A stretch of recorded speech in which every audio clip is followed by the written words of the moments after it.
What's up, Green Bay Packers fans? Welcome back. As always, thank you for joining me. My name's Paul Brettel. It's NFL Combine Week, so we're here to discuss relative athletic scores and the Green Bay Packers, specifically the connection between the two and how this one metric may tell us who the Green Bay Packers are interested in and who they may not be all that interested in on their draft board. But first, you know what to do. Hit like on the video, hit subscribe on the YouTube channel. I do greatly appreciate it. Follow me on Twitter at Paul_Brettel. Find all my work, including the article version of what we're discussing here today over at ESPNlacrosse.com and download the 1055 ESPN Lacrosse app. Packers, Brewers, Bucks, Badgers radio, whatever you need. So like I said, it's Combine Week. We're going to be inundated with measurements, times, numbers, and relative athletic scores. And we'll get into it in a minute, the connection between that metric and the Green Bay Packers. Again, it can be somewhat telling in terms of who's potentially on their radar when it comes to this pre-draft process. But before we get into that, let's talk about what a relative athletic score is.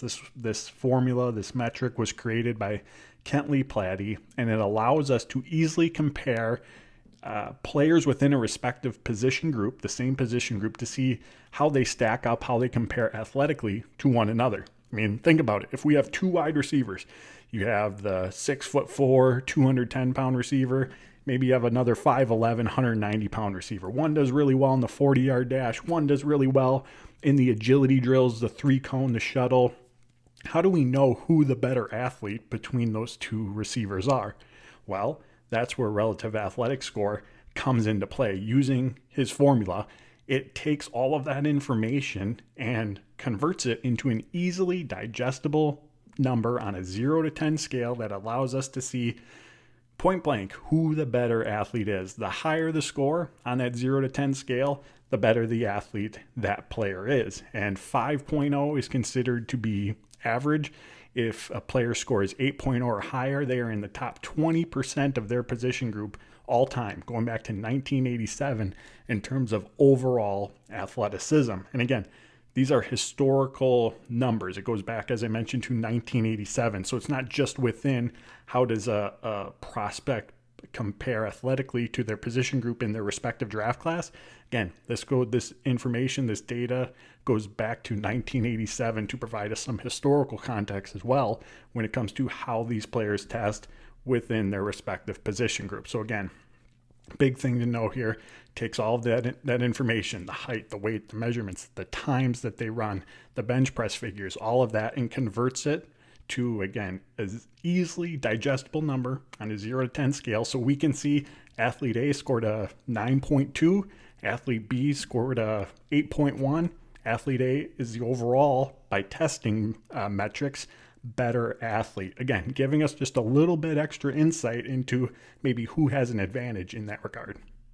So how does this apply to the Green Bay Packers? Well, there's a strong connection between how well a player scores on this scale and Brian Gutekunst's selections in the NFL draft. But first, I do have to give this disclaimer. Do I think that Brian Gutekunst is scrolling through X or on Kent Lee Platte's relative athletic score site, looking up RAS cards and results for each of these players? I don't. I do not think that that is what the Green Bay Packers scouting department is doing. However they go about computing, calculating, taking in, digesting that information, there is overlap in whatever the Packers process is and what we see on the outside in terms of these final RAS results, these final RAS scores. So the benefit for us, again, on the outside, not obviously being privy to those conversations or knowing where players land on the Packers big board, is that because there is, again, some sort of overlap between how the Packers go about evaluating these players athletically and what these RAS scores show us, we can potentially gain some insight into who might be on the Packers draft board, who might they have real interest in, and are there any prospects that maybe didn't test as well in certain areas? Maybe their RAS score came down, and potentially that could bring them down on the Green Bay Packers draft board as well. I think the other thing to note here as well, obviously how a player scores here on this RAS scale is not a predictor indicative to what their future success in the NFL might be. mean, Carl Brooks, Jaden Reed are recent examples of players who scored below 7.0 and we'll get to it here in a second. Those are outliers for the Packers, but scored below 7.0 and are obviously good players, good contributors to this Packers team. So again, just because a player doesn't score an 8.5, a 9.5, whatever it might end up being, again, doesn't mean that that's going to define who they can become in the NFL. But again, this is one tool in the tool belt that gives us some potential insight, as much as we can make that connection into who could be on the Packers' radar. And again, to reiterate, this is one tool in the tool belt. As Brian Gutekunst said last offseason, every single part of the draft evaluation process is important. And ultimately, it's the film, it's the tape that is the ultimate decider. It's the ultimate educator for the Packers and their scouting department in determining what does a player do well, what do they do not so well, how do they fit within our scheme, within our offense or in our defense. That's the true measurement that still every NFL team goes off of. This is one tool in the tool belt, but again, from our outside perspective, as this pre-draft process is unfolding, we're trying to gain any little sort of insight into who might be on the Packers' radar. This relative athletic score, the scale, and how players perform on it could give us a little peek behind the curtain, so to speak, into maybe who the Packers have some interest in. All right, now we'll get to it. How does this apply to the Green Bay Packers? Since 2018, Brian Gutekunst's first draft as general manager of the Green Bay Packers, he's made 72 draft picks over the course of his tenure. Of those 72 draft picks, 65 of them have registered a relative athletic score. Those who didn't, perhaps didn't do enough of the on-field assessments to qualify for a relative athletic score. So again, 65 of his 72 draft picks have registered a relative athletic score. Of those 65, 48 of them have scored 8.0 or higher on this scale.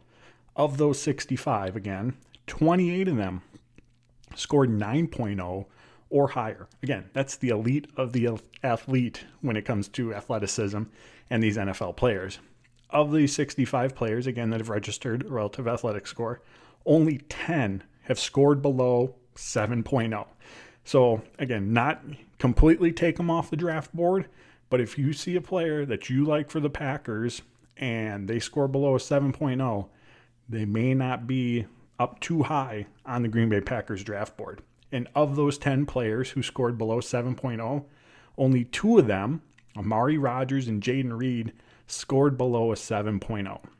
So again, if the player in general scores below a 7.0, probably not a good chance, at least statistically and historically speaking, during this RAS period that we're talking about with the Packers, are we going to see Brian Gutekunst draft that player? And if he does, it's even less likely that he's going to spend a top 100 pick, a first, second, or third round pick on that player. So I think there's kind of 2 key metrics to keep in mind here as we start to see these RAS scores funnel in over the upcoming weeks moving forward. 8.0. That really seems to be a big line in the sand. Again, 48 of the Packers' 65 draft picks since 2018 with a RAS score scored above 8.0. 7.0, only 10 of those 65 scored below that, and only 2 of those 10 were selected on day 1 or day 2 of the NFL draft. So again, those are the 2 important numbers to keep in mind here, again, as this information's coming in. Now, as it applies to some positions of need, and I have the article link below to the article version of what we're discussing here. And within the article, I have every draft pick by position group since 2018 and what their relative athletic score is. So click that link, check it out, and see where everyone falls in that regard. But in regards to some specific positions of need for the Packers and how it pertains to relative athletic scores, interior defensive line. Brian Gutekunst has made 7 draft picks along the interior defensive line since 2018. Only 3 of them have scored above 8.0. So when it comes to the defensive tackle position, everything we just discussed is a bit of an outlier. There seems to be a much greater variation in terms of athleticism, from an athleticism standpoint, in terms of the Packers have a little bit more flexibility in that regard in terms of a willingness to add players who maybe aren't at the top athletes when it comes to the defensive tackle position. Now, when it comes to defensive end, edge rusher, complete opposite. 4 of the 5 edge rusher draft picks that Brian Gutekunst has made has scored 8.9 or higher. So when he's looking at defensive ends, it's the elite of the athletes. The cornerback position, again, another position where obviously athleticism plays a really, really strong role in that player's ability to find success in the NFL. 5 of Brian Gutekunst's 7 cornerback picks in the NFL draft have scored 9.2 or higher on the RAS scale. The offensive line, 8 of the 11 draft picks have scored 8.0 or higher, and at wide receiver, 6 of the 9 have scored 8.0 or higher. So those are obviously some of the bigger positional needs that the Packers have to address this offseason, whether they do in free agency or the draft. But it gives us a little bit of insight in terms of where past draft picks stand on that RAS scale. And again, it's going to give us some potential insight, one tool in the tool belt, but some potential insight into who or who may not be on the Packers' radar. All right, before we get out of here, when it comes to the NFL Combine in general, it's a great opportunity for teams to meet one-on-one with these prospects, to get the opportunity to just get to know them a little bit more, both personally and ask them some football questions. And when it comes to this on-field testing, the vertical, the 40-yard dash, the agility drills, all of that, again, it's an important week, a very, very important week, but it's one metric, one measurement that teams have when it comes to evaluating a player.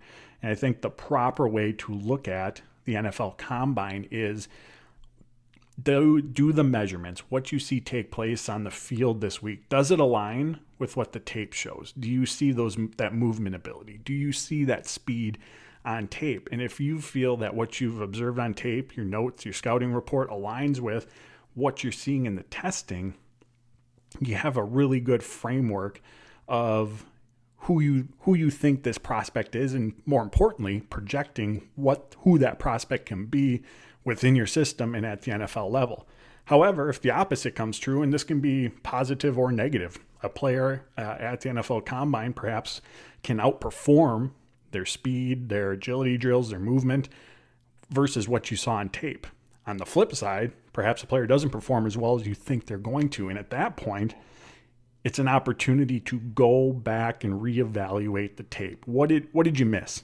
What happened? Or is there something that happened this week that impacted those results to where what we see numbers-wise from the Combine in Indianapolis doesn't necessarily align with what the tape has shown?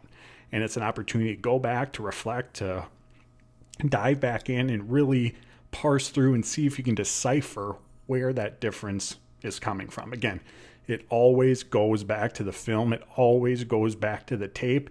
I keep saying it, but it's so, so true. This is one tool in the evaluation tool belt. However, for Packers fans, for us who talk about the Green Bay Packers, I am going to pay attention to these scores for all of the reasons just mentioned. Again, 74% of Brian Gutekunst's draft picks have scored 8.0 or higher, and nearly 50% have scored 9.0 or higher. So don't use this as the be-all, end-all, but take note. There you have it, my friends. As always, I truly appreciate you tuning in. And if you've come this far in the video, you might as well hit like, and you might as well hit subscribe. Again, I do greatly appreciate it. Follow me on Twitter at Paul_Brettel. Find all my work over at ESPNlacrosse.com and download the 1055 ESPN Lacrosse app. Till next time, friends, take care.